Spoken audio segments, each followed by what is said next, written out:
O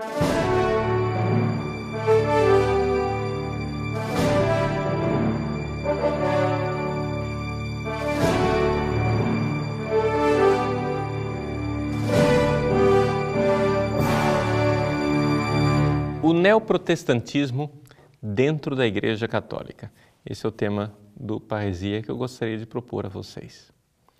Nós vemos que o movimento protestante que aconteceu há 5 séculos atrás teve uma característica muito clara. Uma ruptura com a Igreja Católica, onde aconteceu uma mudança. Qual foi a mudança trazida ao mundo pelo movimento protestante? Se nós tivéssemos que resumir o protestantismo na sua quinta essência, poderíamos colocar na seguinte frase: para o protestantismo, cada protestante é o seu próprio Papa. Esta é a essência do protestantismo, ou seja, cada pessoa, pelo livre exame das Escrituras, pode interpretar as Escrituras inspirado pelo Espírito Santo e aquilo já lhe dá a certeza de fé, poderíamos dizer a certeza infalível de que a fé é aquela. Pois bem, nós católicos não acreditamos nisso. Nós católicos cremos que existe um magistério. Nosso Senhor não deixou somente os discípulos leigos. Ele escolheu 12 apóstolos e colocou Pedro à frente desses 12 apóstolos. De tal forma que Pedro e o Colégio Apostólico, sucedido pelo Papa e o Colégio dos Bispos, hoje prestam serviço à fé católica ao longo desses 2000 anos. Ao longo desses 2000 anos, o magistério da Igreja foi colocando balizas e colocando certezas de onde se encontra realmente a fé, a palavra de Deus, o dogma, aquilo que foi deixado por nosso Senhor Jesus Cristo. Nós, fiéis católicos, devemos seguir esse ensinamento de 2000 anos do magistério. O que acontece é que nós estamos diante de um fenômeno de neoprotestantismo. O neoprotestantismo é diferente do protestantismo de 5 séculos. O protestantismo de 5 séculos foi um grupo de católicos que rompeu com a Igreja Católica. O neoprotestantismo tem a mesma característica do protestantismo antigo, ou seja, cada protestante é o seu próprio Papa, mas eles não querem romper. Eles não querem sair da Igreja. Eles estão insistentemente dentro da Igreja Católica, chamando para si, reivindicando cidadania e dizendo: nós somos católicos como os outros. Mas isso não é verdade. O neoprotestantismo é uma realidade de infiltração da Igreja. Com isto, não estou sendo antiecumênico. Eu estou simplesmente colocando às claras a verdade e até mesmo prestando um serviço aos nossos irmãos protestantes, para que no diálogo ecumênico eles não se iludam achando que, falando com certas pessoas, estão falando com católicos. Ou seja, existe uma coisa de interessante no movimento protestante de 5 séculos. Pelo menos teve clareza. Eles claramente não são católicos e não querem ser católicos. Com eles nós podemos dialogar honestamente e, quem sabe, aos poucos, ir colocando abaixo os desacordos e voltando à única fé e à única Igreja. Só que não pode acontecer é que, de repente, nós católicos estejamos de tal forma infiltrados que nós vivamos agora, sem perceber, num ambiente protestante, onde cada um agora acha que é o Papa. Cada um agora pensa que pode declarar infalivelmente onde está a fé da Igreja.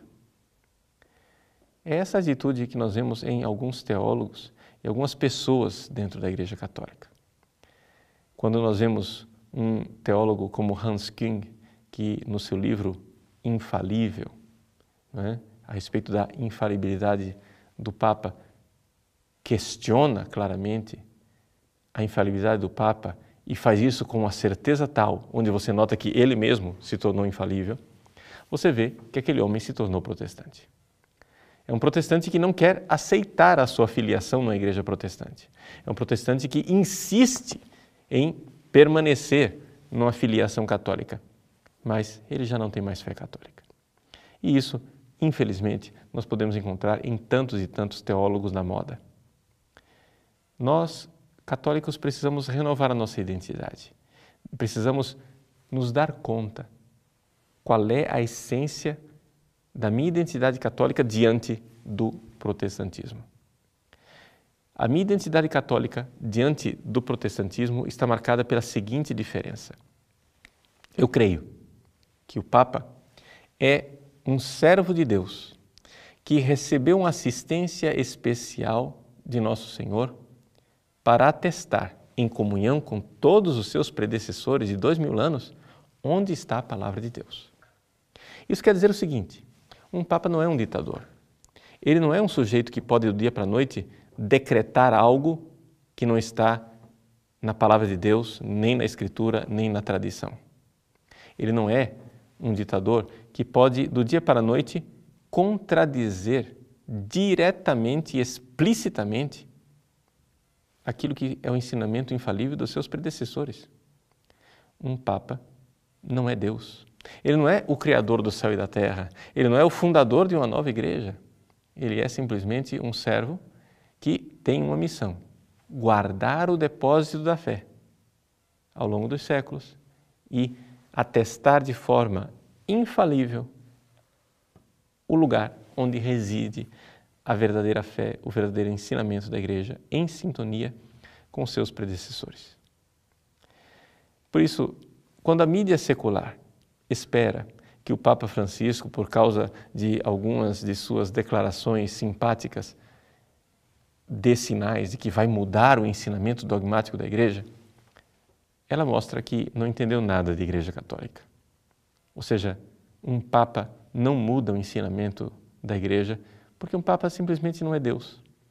Ele tem uma missão muito simples: atestar que uma coisa é quando ela de fato já era há 2000 anos.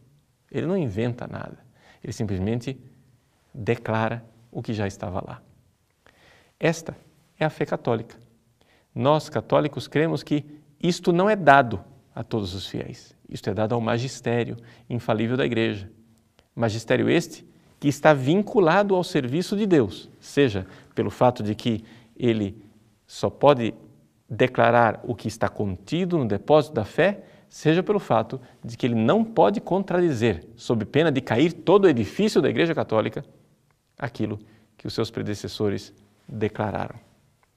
Por isso, façamos um exame de consciência.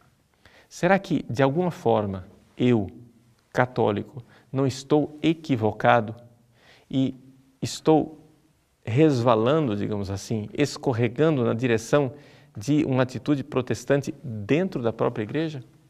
Se é assim, até mesmo para a clareza ecumênica e para a honestidade para com os nossos irmãos protestantes, decidamos.